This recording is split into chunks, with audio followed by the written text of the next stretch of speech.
Nós estamos num momento muito delicado da história do nosso país.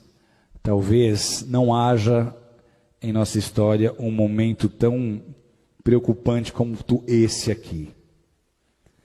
Nós temos visto nos últimos anos o país mergulhando numa crise moral. É uma crise financeira, é uma crise política, mas antes de qualquer coisa, ela é uma crise moral. Você que fez o módulo História da Igreja comigo, você já tem mais fundamento e mais discernimento, porque eu te trouxe informações das raízes da maioria dos partidos de esquerda. Eu não consigo entender líderes evangélicos que se dizem marxistas ou socialistas. Por quê? Eu já contei essa história aqui inúmeras vezes. Eu sou descendente de russos e polacos que fugiram da Revolução Comunista em 1917. O meu avô chegou aqui no Brasil 2 anos antes. Meu bisavô, já crente, correu de lá. Por quê? Porque essa revolução, ela implantou o comunismo em muitas nações, como Polônia, como Ucrânia, como Romênia, entre muitas outras, e simplesmente eliminou, extirpou, extinguiu as religiões onde quer que essas nações estejam sendo dominadas. Eles prenderam pastores e eles mandaram pastores para Sibéria para morrer de frio, para serem torturados e morrerem congelados. O bloco da União Soviética, ele mergulhou numa densa treva espiritual, numa densa escuridão espiritual por 70 anos.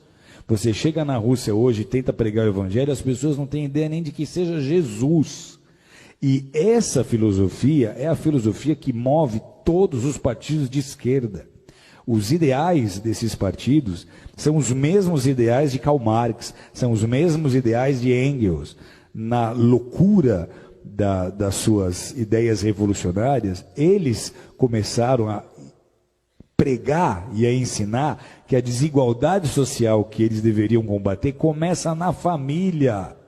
Eles começaram a dizer que antigamente, se você lê a literatura que fundamenta as ideias desses partidos, eles começaram a pregar que a desigualdade social ela começa na família, porque lá atrás, segundo eles, quando nós viemos dos macacos, não havia marido e mulher. Todo homem era de toda mulher era de todo homem, e os filhos não eram de ninguém, os filhos eram de todos, como os animais. E todos dividiam e compartilham tudo aquilo que eles tinham. E aí alguns mais espertos resolveram plantar em maior quantidade, ter um gado em maior quantidade para ter uma maior provisão, e para isso eles precisavam de gente trabalhando, e aí eles começaram a tomar mulheres para eles, gerar filhos para colocar como escravo no trabalho. Então eles dizem, a família é a culpada da desigualdade social, e essa é, queira você acreditar nisso ou não, a raiz que movimenta tantas ideias e tantos projetos de lei que tentam sendo aprovados,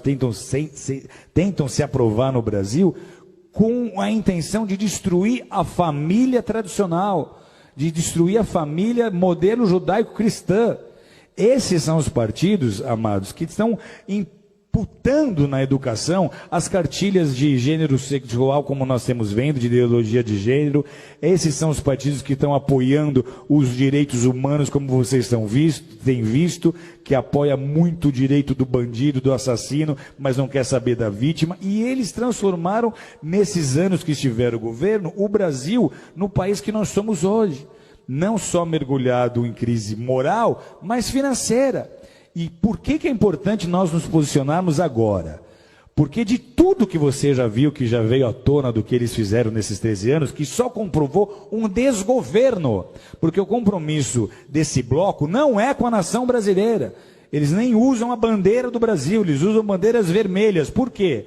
Porque lá em 81, o nosso ex-presidente Lula se juntou com Fidel Castro, eles formaram o Foro de São Paulo. O Foro de São Paulo tinha o ideal, lá em 81, de transformar todas as nações da América Latina em nações socialistas, em nações comunistas, e eles conseguiram então unir essas nações e edificar uma espécie de União Soviética na América Latina. Parecia uma ideia utópica, só que olha a que ponto eles chegaram. Então, para esses grupos e para essas lideranças, o objetivo é transformar o Brasil em parte de um Estado maior, essa América Latina comunista. Eles querem que em todas as nações da nossa América do Sul, da nossa América Central, ocorra o que está acontecendo hoje na Venezuela. E esse seria o caminho se nós não tivéssemos vivido as interrupções que nós vivemos. Por que é um desgoverno? Porque os nossos presidentes passados não governaram com o interesse de beneficiar o Brasil, mas eles usaram dos nossos próprios recursos para construir porto em Cuba, para ajudar países na Bolívia, para ajudar países que têm a mesma mentalidade que eles.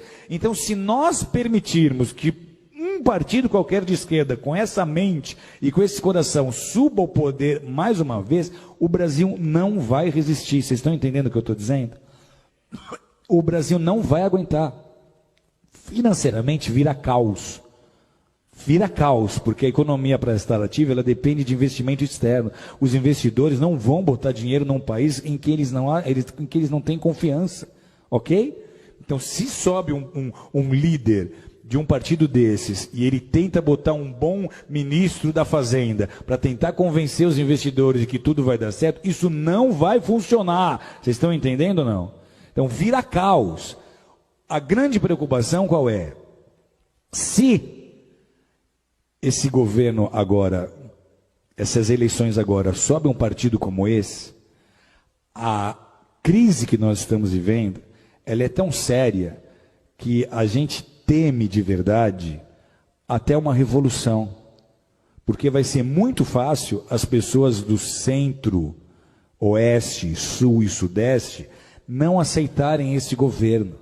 Vai ser muito fácil nós começarmos a ver manifestações políticas sérias. Vai ser muito fácil a população começar a exigir uma intervenção militar. Uma intervenção militar era um assunto nem cogitado em rodas de bar há 2, 3 anos atrás, mas hoje está se tornando um assunto em pauta, porque se nada acontecer, amados, alguém aqui conhece alguém que morou na Venezuela, que veio da Venezuela? A Venezuela, até muito pouco tempo atrás, era um país próspero. Eles têm petróleo. Sabe o que falta hoje na Venezuela? Falta papel higiênico. Sabe o que aconteceu há 4 anos atrás? Eu estou numa sauna, no Vale Nevado, conversando com um venezuelano que tinha ido esquiar. E ele conta, a Venezuela está faltando papel higiênico. Isso há 4, 5 anos atrás. E eu falo, mas como é que começou isso? Ele fala, começou como está acontecendo com o Brasil. Começou trazendo médicos de Cuba. Então, tudo que eles fizeram na Venezuela, eles iam tentar fazer no Brasil. Se nós dermos a oportunidade deles subirem ao governo de novo, não será mais como foi da primeira vez. Você não vai ver o Lulinha paz e amor. Você vai ver o Lulinha revolucionário que vai tentar implantar o modelo político que ele acha que é o melhor para o Brasil. Sabe o que acontece com a igreja num cenário como esse? Tem ideia ou não? Primeiro, os nossos valores já estão sendo desprezados. Nós, para eles, somos o ópio do povo. Eles não veem valor naquilo que nós fazemos. O marxista raiz, ele é ateu. O evangelho para ele não significa nada. Ok? Então, para a igreja, esse é o pior cenário possível. Deus está no controle, sempre esteve e sempre estará. Mas a gente transforma uma nação com oração e com consciência na hora de votar.